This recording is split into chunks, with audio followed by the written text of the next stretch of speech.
what's going on? I'm Meg Turney. I'm Steve Zaragoza. And we played Bioshock Infinite Burial at Sea Part 1, and we want to talk about it. Yeah, why not? Because we talk about games that we played all the way through sometimes, and this is no different. Spoiler alert. Yeah, cheers.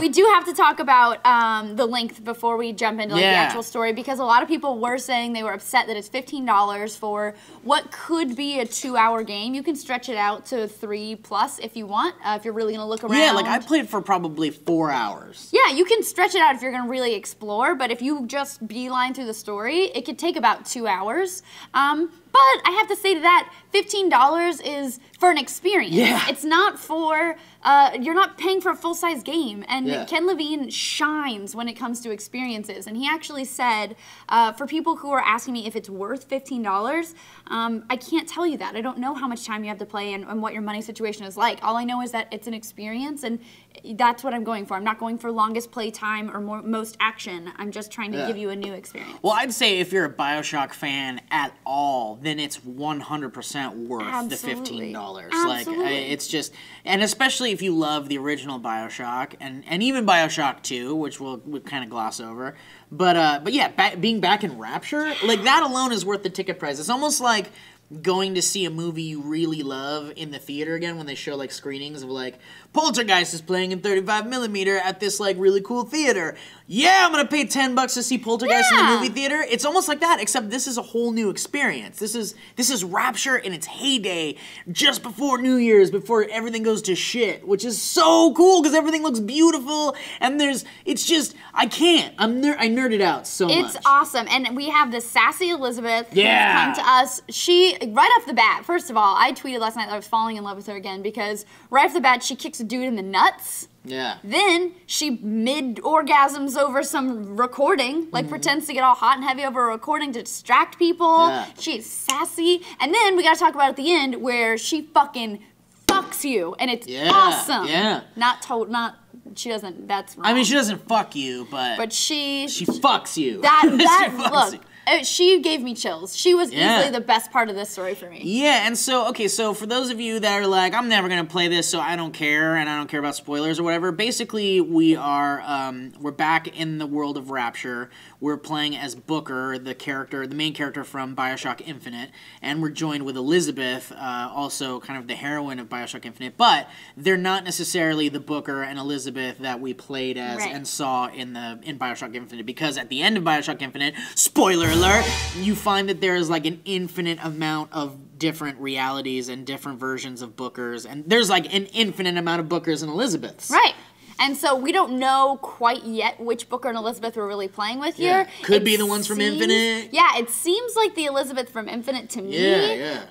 Obviously, this isn't the Booker from Infinite because he dies, but we're not sure. He does remember being dead, though, so he might be, because he remembers being dead, he bleeds. But this time we have a tattoo as opposed to the burn mark, so I think it's a different Booker. But the differences in the Infinite story to this Burial at Sea story are very cool. This time, the baby isn't missing a pinky, it's missing its whole head. Which is great because the imagery, because throughout the entire game, you have this like little Cupid doll head on like Booker's desk in the very beginning of the game.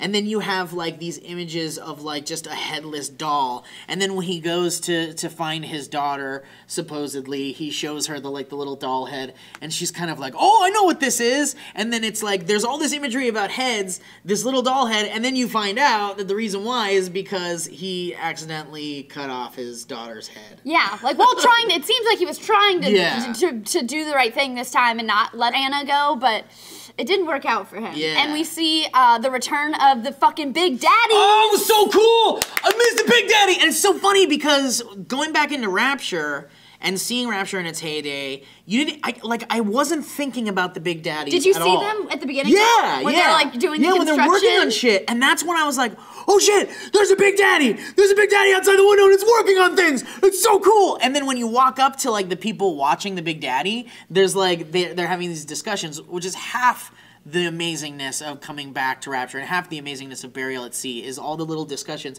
And you didn't really care that much about the discussions. I didn't, anyway, in like the original Bioshock. Right. And like in Infinite, I didn't care too much about the discussions, even though there's like so much more story elements being discussed that way. But in this one, in Burial at Sea, I wanted to hear everything, because this is like past version of Rapture shit going on, and we don't know what's going on with Ryan and all that shit, and so you hear this couple talking about the Big Daddy, and they're like, what is under that suit anyway? Like, what is it? Like, who's under that thing? And the other guy's like, it's just some mechanical, like, mutation that they're working on. Like, who knows? And I love it, because those are the kind of things we talk about. Like, what's in the Bioshock? What's in the Big Daddy suit? Yeah. And then we get to see the new Big Daddy feature. Right off the bat, which is, like, it already kind of proves that you're in this alternate Rapture. It's not the Rapture we were in. It's not the Rapture we know. Yeah, it's not the Rapture we know. Big Daddies are a little bit different. Exactly, this Big Daddy can shoot this, like, drill out, boom, like, in it, like, really like far Scorpion. away. Like Scorpion, yeah, and then get over here, he can, like, zoom over to wherever he is. It's kind of like a grappling hook. It's drill. a real fucking annoying thing if you're really trying to run, but it's really cool. Yeah. And I have to say, I thought this was a reference to the Big Daddies at the beginning, and I wasn't sure if I was right or not until we saw them at the end, which is, if you see the little sisters, when he's like, oh, those are little sisters, the lady is teaching the little sisters green means go and red means stop. The little, and that's what the Big Daddy lights do when they sense danger. And I was like, oh, cool, I wonder if that's a Big Daddy reference. And then when she was like, Mr. Bubbles, get him, I was like, yeah. That was so cool. Also, I like that we burned a child. Yeah. It's like, what does Irrational have against children? A+, guys. Right in my vein. I love so the kind of through line of the game is that we're looking for Booker's for Booker's daughter. Well, he keeps saying it's not my daughter. Well, that's true. I know. Well, whatever. He's looking for a little girl, and Elizabeth's there saying she has interest in helping him find the little girl. And from what we know of Infinite, we're kind of like, all right, we know where this is going.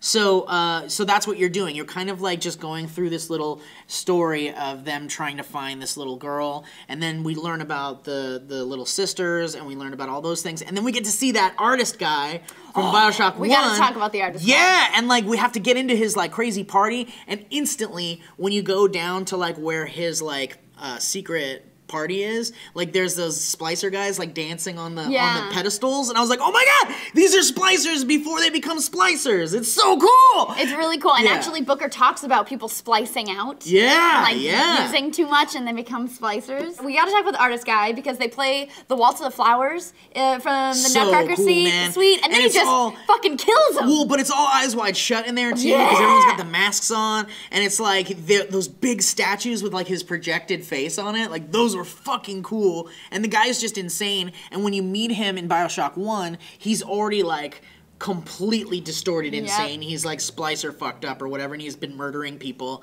and so you see kind of like how crazy he is before he becomes super crazy. And you're right, he's just electrocuting people. It was awesome. Kill him. I love it. They're both like, no.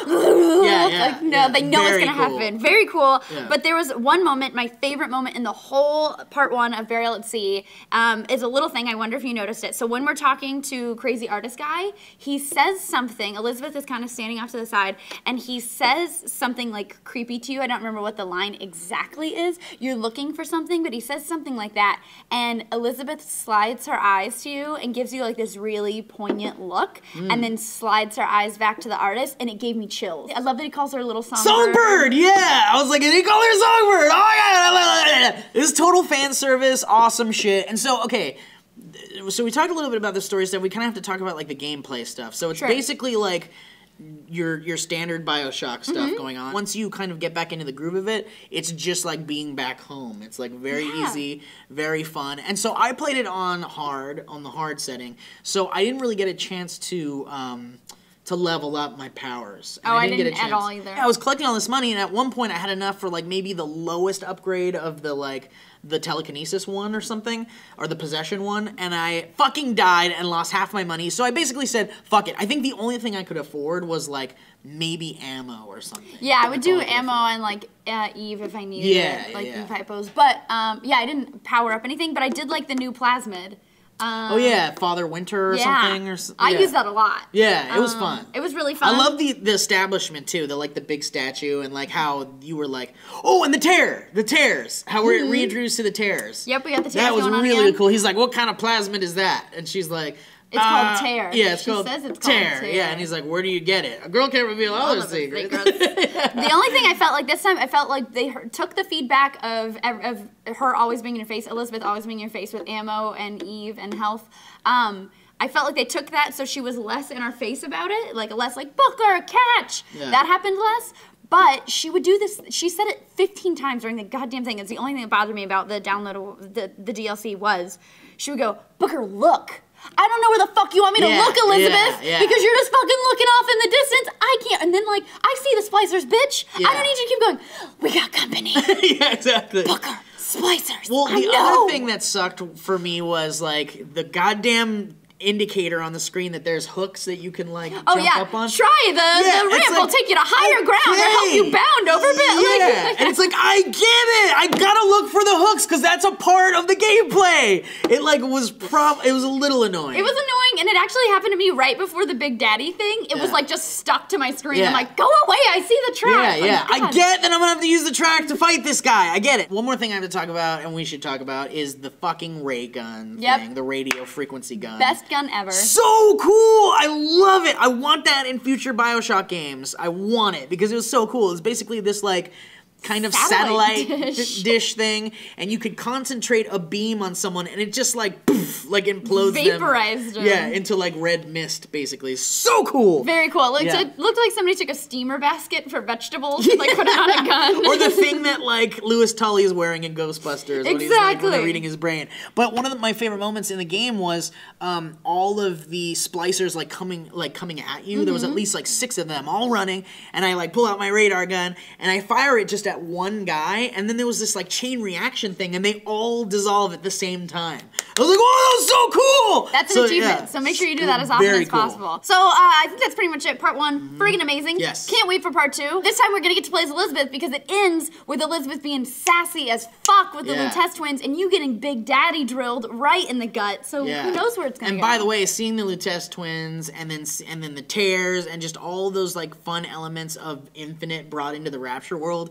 The Skyhook shit going on that wasn't really the Skyhook, all that stuff. So awesome. Perfect blend of all things Bioshock. Great fan service, lots of fun. I highly recommend it. Meg highly recommends it. And yeah, we can't wait for the second one. So yeah, so thanks for joining us, guys, and let us know what you thought of Burial at Sea in the comments down below if you played it, and if you haven't, then you should, because it's very awesome. Don't forget to like, subscribe. If you haven't already, you can click down here, visit 4Human Peoples. They always have good stuff, or go to sourcefed.com to see everything we've ever done. I'm Meg Turney. I'm Steve Zaragoza. I feel like we should call this Sassy Bioshock, because like the Lutece twins were sassier, and Elizabeth was sassier, and everybody was just sassy. Also, I guess we were Comstock, right? We were Comstock by the end. Like, we weren't really Booker's always Comstock. Yeah, but I mean, like, Booker was like Booker came out of, or no, Comstock came out of Booker. He was Booker first, and then he became Comstock, right? Like right. He was Booker first, then he got baptized, and he became Comstock.